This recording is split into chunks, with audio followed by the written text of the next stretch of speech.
know, but Nah, I should be with one. Thank you. Tom, so where does outscoring the Celtics in one quarter by yourself rank for you? Ranks pretty high.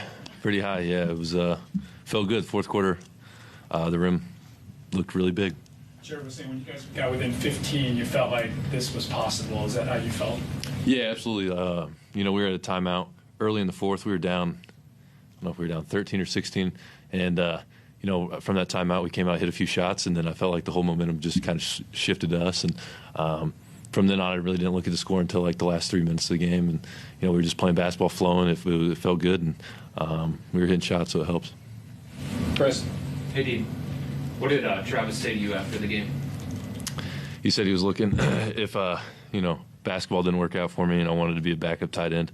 I got good hands, so yeah, he was just he's like, yeah, that was just awesome. Fourth quarter, blowing up like that was great. So it was pretty cool. What did it mean for you as a Chiefs fan to have your biggest NBA night with him sitting courtside? Oh, it was cool. It was cool. It really was. My teammates were just giving me crap in there for that, but no, it was pretty cool. Dean, it looked like from the beginning of the game, as soon as you stepped on the court, you had confidence. You were running with your hand up and looking for the ball. Obviously, your teammates want you to have that confidence on a daily. What made tonight make you feel like that from the very beginning? Beginning of the game, I think I missed my first one, made my second one. And in the first half, I missed the rest of them. But, I went to halftime, and, my teammates were just like, man, like, teammates and coach staff, they're like, you shoot 100 times in a row. I don't care if you miss all 100, you're going to shoot them every single time. And, them having that confidence in me really motivated me and gave myself confidence, and came out in the fourth quarter and just, they found me every single time I was open. They, the ball was in my hands when I was open, and perfect timing. And so, I just got to give it all to, like, my teammates just having that confidence in me. You were able to also provide on the defensive end and actually got back on to do an offensive rebound for a putback to win the game. To do so many different aspects of the game, what did that mean for you to see your entire game come to fruition? It's just playing hard, really. I knew, especially that, last, those big shots in games. A lot of people, on the defensive end, I caught myself doing it a couple times, but they take that last shot and everyone just turns their head and looks, and it's a perfect time to go get the offensive rebound. That's what I was thinking. And he missed it, and it luckily came off the front of the rim, and it was an easy putback. But it was just all those little things. I was just trying to get out there, run the floor as hard as I could, going for all the offensive rebounds, and then on defense, everyone relies on each other on defense, and I didn't want to be the person to let them down. And that's my whole mindset. Thank you. Sorry. Dean, Celtics obviously the best record in the NBA, practically fully healthy. For you guys to come back from 22 with 9 minutes left in the fourth quarter, what does this say about the character of this group? This group, we just never stop fighting. We got full belief in ourselves and each other, and tonight really showed it. No matter what happens, we're going to play hard and play together, and the fourth quarter really showed that for us.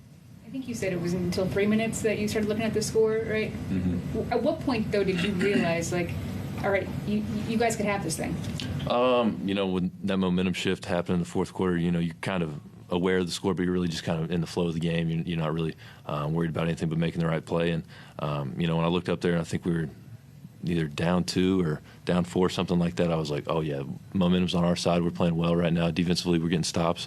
I think we're good. We're in a good spot. And then how much of that momentum could you feel throughout the field house tonight? It was rocking. It really was that fourth quarter.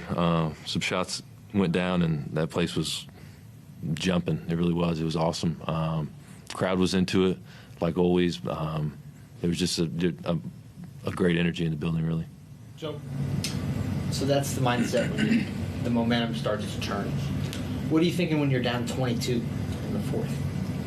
You just need some bounces to go your way, and you got to keep playing hard. And once maybe get a stop on defense, momentum starts to kind of shift. But you're really just looking for those small plays, get a couple stops, kind of push it to 18, and then from then just keep momentum rolling. What can a win like this do for you guys? You come out of the All-Star break not the way you wanted to do. Donovan's banged up. Evan goes down tonight. Just what can a win against the top team in the league Yeah, you guys? I mean that team is really good. They're in first place in the NBA, for a reason. They're a great team. We've been struggling since All-Star break, but I think this win and build some momentum off it. Kind of take it here for the next couple weeks. But this win's going to give us a bunch of confidence, and we're still a good team as well, and we got to remember that. And we had a little rough stretch here after All-Star break, but.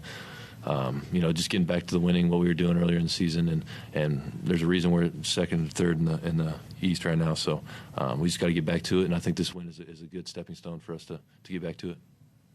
Can you articulate and put in perspective just when you're that hot in the fourth quarter, what does that look like from your perspective? We have the different angle of it, but just being in that headspace, what does it all kind of look like as it's playing out in front of you? Man, it's a great feeling. It's kind of like your mind's quiet. You're just quiet, and the rim looks huge. That's all I can tell you. As soon as the ball touched my hand, I think I hit a three and they called timeout. But that whole time running down the floor, I was like, if DG flips this back to me, no matter where I'm at on this court, it's going up. And I just hit a couple before that, and so my confidence, I was hot, and obviously DG dropped it behind him, and the rim looked like a swimming pool. So. That helps. So. Have you ever had a quarter or a game that compares to sort of that being that hot at one time? Probably not since high school. Maybe before high school. Oh, sorry. No, you're good. Yeah, what was it? No, I said maybe before high school. I don't know. I'm sorry. That's one, Chris. Dean, Evan went out midway through the third quarter, so who knows if you would finish the game or not.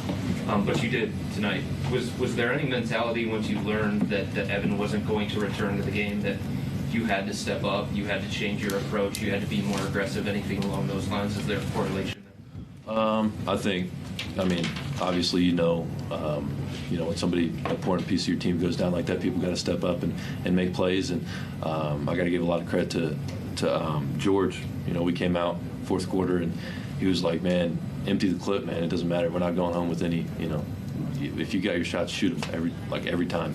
We're not going home with any regrets about this game.